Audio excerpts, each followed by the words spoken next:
Okay, welcome to EcoMix Bo's How to Clean Your Gravity Water Purifier's Filter video. This is a handmade pottery gravity water filter,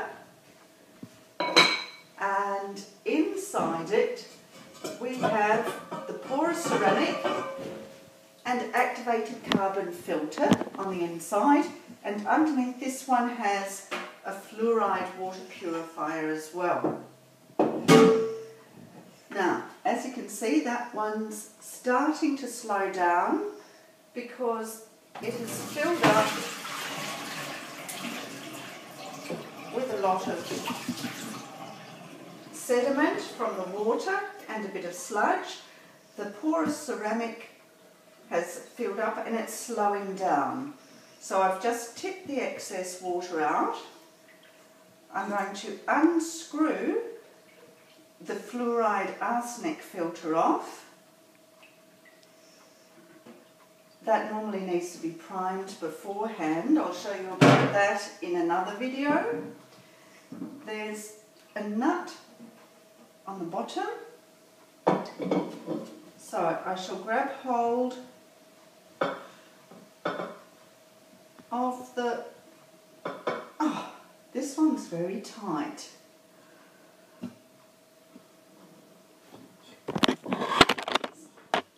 Somehow it has tightened up a lot, so I may need to go and get a spanner for that.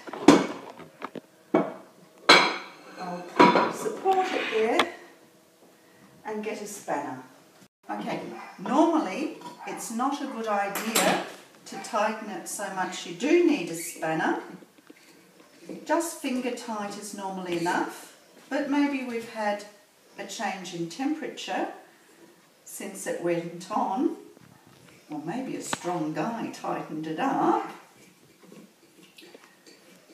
Okay, so now we're undoing the nut at the bottom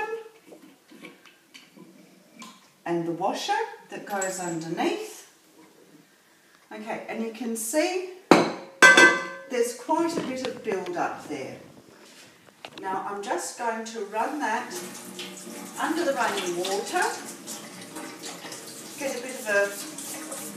you can do this with a scourer, a brush to start with. In many of the instructions it says use the back of a knife, and that's to scrape off the outside of the porous ceramic, because it's full of tiny little holes that do fill up if you get a lot of muck coming through, or fill up generally just with algae, which you would otherwise be drinking. Now I'm getting a knife and scraping the back, scraping off the outside. Cold water is best, we don't need to use hot.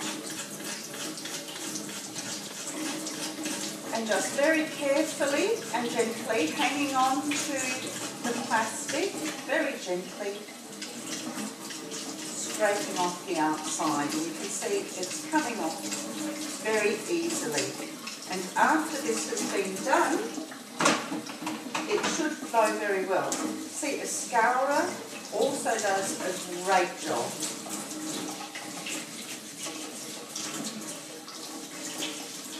So either of those three. I also like to clean down in here because otherwise we get bits of green floating around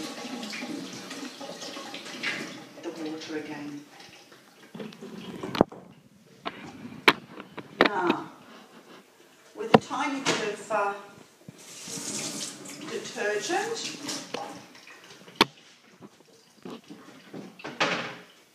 I'm going to give the main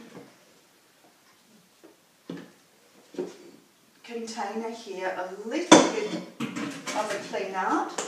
What's in the main part of the purifier doesn't really need it so often because all we're getting down there is pure water.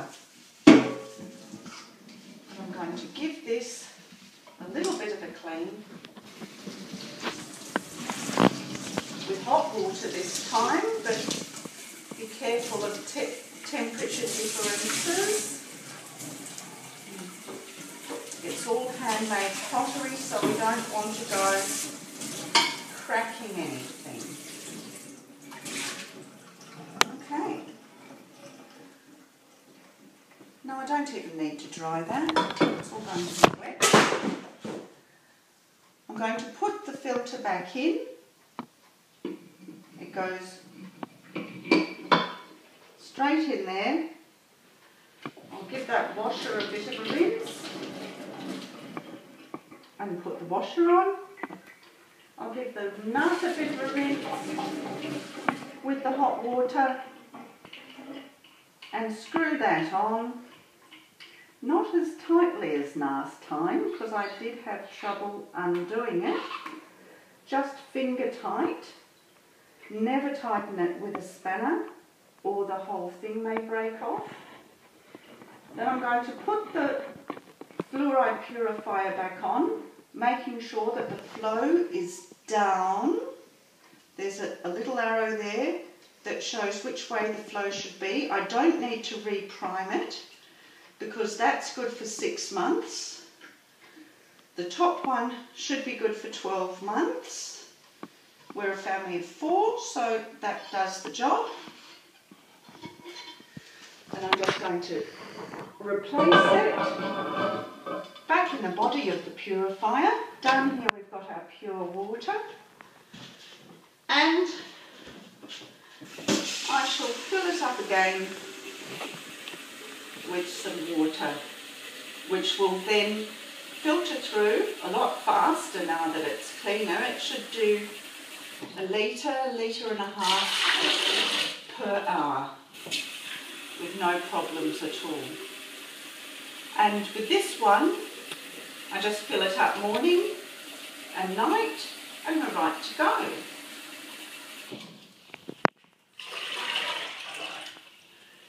This has got a lot of space up the top, which is fantastic.